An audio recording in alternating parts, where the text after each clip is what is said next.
इस वीडियो में NCERT 10th class विज्ञान अध्याय 13 विद्युत धारा के चुंबकीय प्रभाव पेज नंबर 256 तथा पेज नंबर 259 के प्रश्न समझ के साथ करेंगे। तो चलिए आइए प्रारंभ करते हैं। पेज नंबर 256 पे पहला प्रश्न, मेज के तल में पड़े तार के वृत्ताकार पास पर विचार कीजिए। मान लीजिए इस पास में दक्षिणावर्त विद्युत धारा प्रवाहित हो रही है।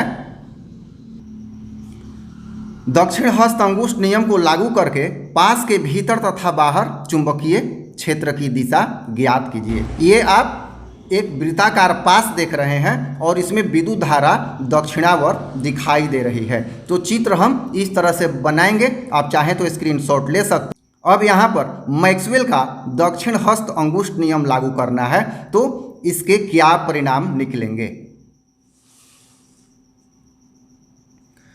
वृत्ताकार पास में जब दक्षिणावर्त विद्युत धारा प्रवाहित की जाती है तो पास के अंदर चुंबकीय क्षेत्र की दिशा नीचे की ओर लंबवत तथा पास के बाहर चुंबकीय क्षेत्र रेखा ऊपर की ओर लंबवत होती है। ये इसका निष्कर्ष निकलेगा जब हम लोग दक्षिण हस्त अंगुष्ठ नियम का प्रयोग करेंगे।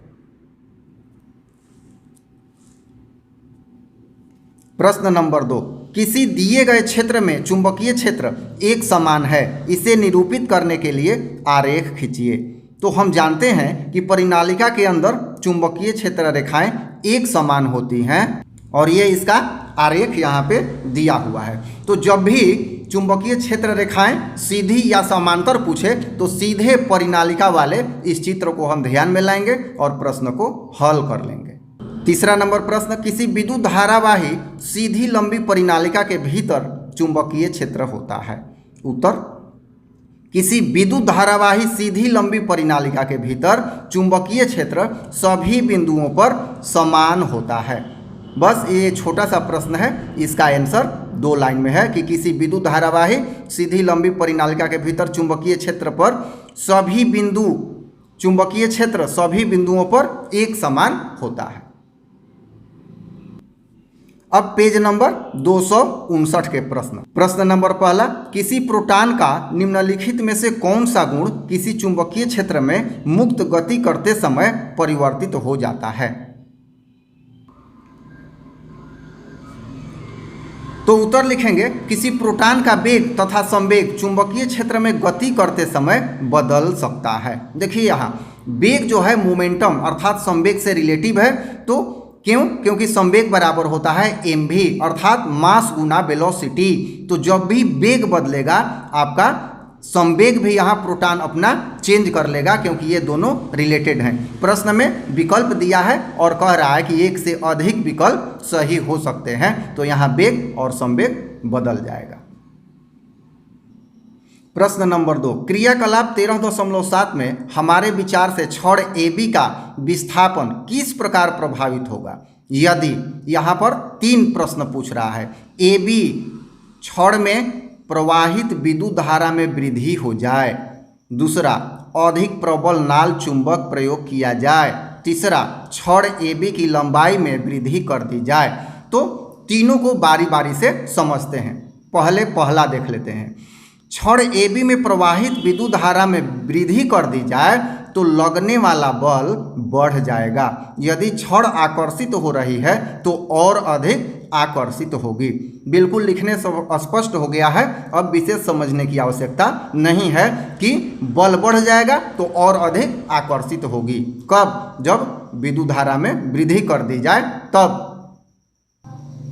दूसरा, नाल चुंबक को प्रबल नाल चुंबक के साथ बदल दिया जाए तो छड़ तथा चुंबक में लगने वाला बल बढ़ जाएगा। देखिए यहाँ प्रबल कर दिया जाए नाल चुंबक को तब भी बल बढ़ जाएगा। यदि पहले आकर्षित हो रहा है तो और अधिक आकर्षित होगी। तीसरा नंबर, छड़ AB की लंबाई में वृद्धि कर दी जाए तो लगने वाला बल बढ़ जाएगा। अर्थात तीनों ही स्थिति में बल बढ़ रहा है, क्योंकि चालक की लंबाई चुंबकीय बल की समानुपाती होती है। यहाँ चालक की लंबाई, तो यहाँ छड़ जो है बढ़ाया जा रहा है तो समानुपाती होने के कारण बल भी बढ़ जाएगा। प्रश्न नंबर 3, पश्चिम की ओर प्रक्षेपित कोई धनावेशित कण किसी चुंबकीय क्षेत्र द्वारा उत्तर की ओर विक्षेपित हो जाता है। चुंबकीय क्षेत्र की दिशा क्या है? तो ये आप प्रयोग करेंगे अपने से तो बिल्कुल स्पष्ट हो जाएगा। यहाँ पर चलिए पहले उत्तर कैसे लिखेंगे। पश्चिम की ओर जाता हुआ धनावेशित कण उत्तर की ओर विक्षेपित हो जाता है। स्पष्ट है कि लगने वाले बल की दिशा उत्तर की ओर हो जाती है। देखिए कोई वस्तु उत्तर जा रही है तो जब उत्तर की ओर धकेला जाए तभी तो उत्तर जाएगी, तो इसका मतलब है कि बल उत्तर की ओर ही लग रहा है।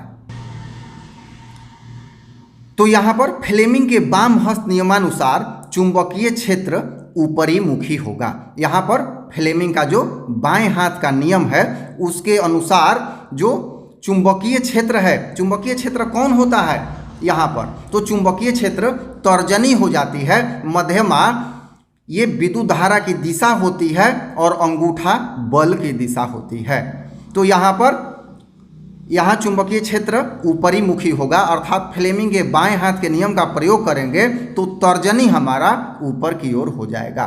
तो इस तरह से इस पेज के सभी प्रश्न समाप्त।